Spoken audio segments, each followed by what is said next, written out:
Alléluia. Que Dieu soit loué. Amen. Que Dieu bénisse chacun de vous. Amen. Nous sommes dans la joie de nous retrouver dans la maison de notre Père. Ça doit toujours être une grande joie pour nous de nous retrouver dans la maison de Dieu. Amen. Amen. Vous devez vous sentir à l'aise ici, dans la maison de Dieu. David a dit qu'il était dans la joie quand on lui disait allons dans la maison de Dieu. C'est là que David trouvait sa joie. Nous devons être aussi dans la joie quand on nous dit allons dans la maison de l'Éternel. Et quand nous arrivons dans la maison de l'Éternel, nous devons être dans la joie. Nous devons chanter avec joie, écouter la parole avec joie, prêcher avec le prédicateur, chanter avec les conducteurs. Alléluia. Nous sommes dans la joie. Nous sommes encore dans la joie ce matin. Alors je dis que le Seigneur notre Dieu bénisse chacun de vous. Merci d'être là. Et Branham me dit quelqu'un qui a le Saint-Esprit, son cœur bat, son cœur presse. Il veut voir le port de l'église s'ouvrir pour entrer et adorer. Je disais à un frère que si vous arrivez aux États-Unis, vous comprendrez encore le message plus. Amen. Le Branham me dit son cœur presse pour voir le port de l'église s'ouvrir. Afin qu'il entre et qu'il adore. Mais moi, depuis longtemps, je me posais des questions. Je me disais, mais souvent, nos églises, les portes ne sont pas fermées. On peut voir accès à tout moment. Donc, quand le prophète parlait, il parlait sur base de l'expérience américaine. Les églises sont fermées avant l'heure de service. Et celui qui a le Saint-Esprit, son cœur bat. Il arrive devant la porte avant que la porte ne s'ouvre. Et il attend avec impatience. Il attend voir le porte s'ouvrir. Et quand le porte s'ouvre, il entre, il adore. Alléluia. Comme vous êtes là ce matin, vous êtes venus pour adorer. Celui qui a le Saint-Esprit, on ne va pas les bousculer pour aller à l'église. On ne va pas mettre une pression sur lui. Il a une pression intérieure. Il a une pression qui vient de l'intérieur. Il a une puissance en lui qui est plus forte que lui. Alors il peut dire comme Paul que je suis prisonnier de Christ. Un prisonnier n'a pas de droit. Il n'a que des obligations. Quand il devient prisonnier du Christ, il reçoit les ordres de Christ. Et le frère Branham dit que tous les dimanches, Christ est à l'église. Et pendant que Christ est à l'église, celui qui est son prisonnier ne sera jamais à la maison. Il sera à l'église avec Christ. Parce qu'il est prisonnier de Christ. Il reçoit les commandes venant de Christ. Et Christ est toujours à l'église chaque dimanche. À chaque fois qu'il y a service, Christ est à l'église. Et Christ est très ponctuel.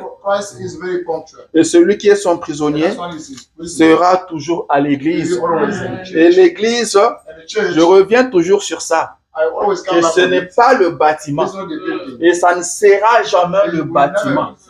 Ça ne sera jamais, alors jamais le bâtiment. L'église, c'est le cœur de l'homme. C'est votre cœur. C'est dans votre cœur que le Dieu du ciel habite.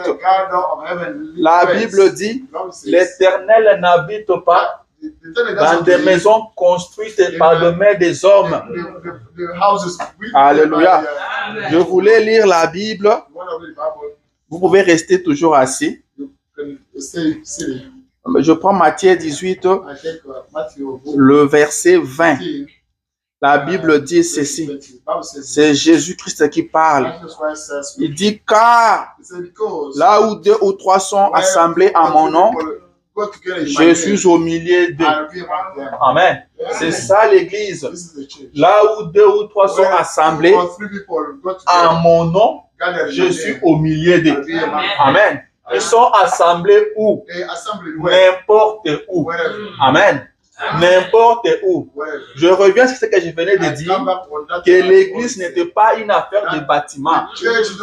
Vous pouvez avoir un très beau bâtiment, mais si Christ n'est pas là, ce n'est pas une église.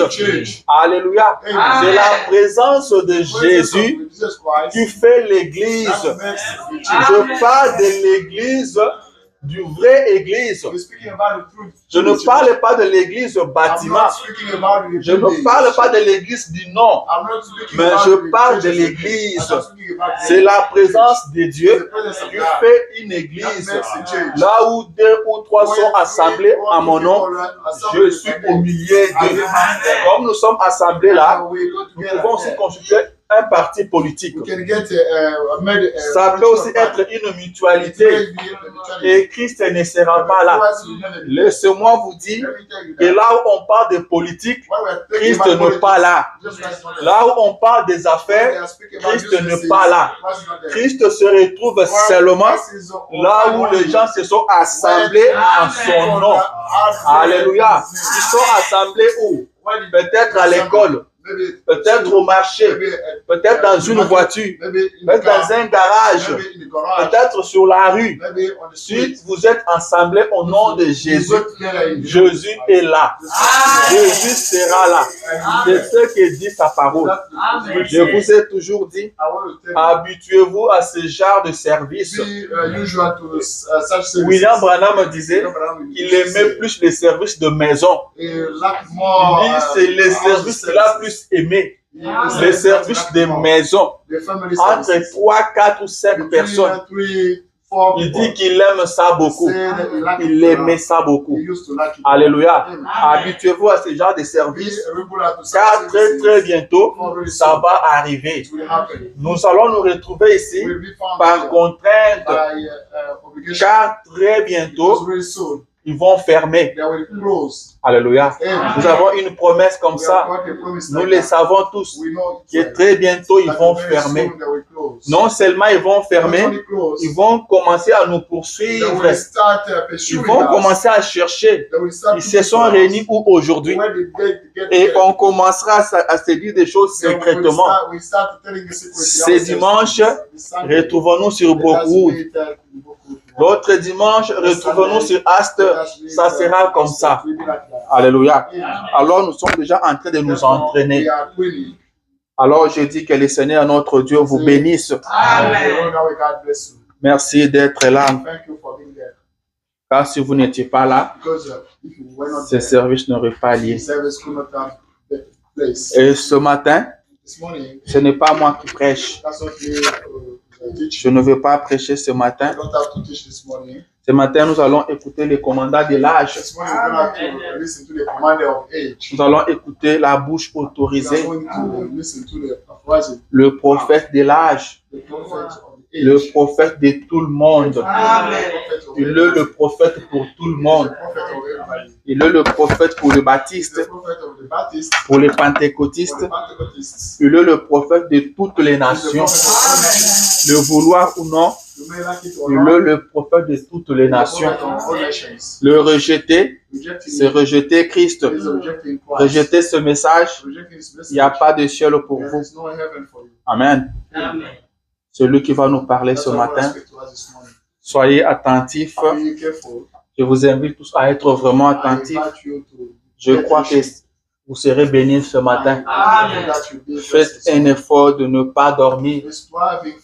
Si vous avez sommeil, levez-vous un peu. S'il faut faire un petit tour, faites un petit tour. Revenez. Ne ratez vraiment rien. Ne ratez vraiment rien. Ce n'est pas une très longue prédication. Elle est courte. Elle est plus ou moins 1 heure de temps. Et la prédication s'intitule une robe d'occasion ou une robe de seconde main. Ce prêché le 25 novembre 1956. Amen. Alors je vous souhaite déjà un très bon appétit. On dit un bon appétit ou une bonne appétit? Un bon appétit. Que le Seigneur vous bénisse.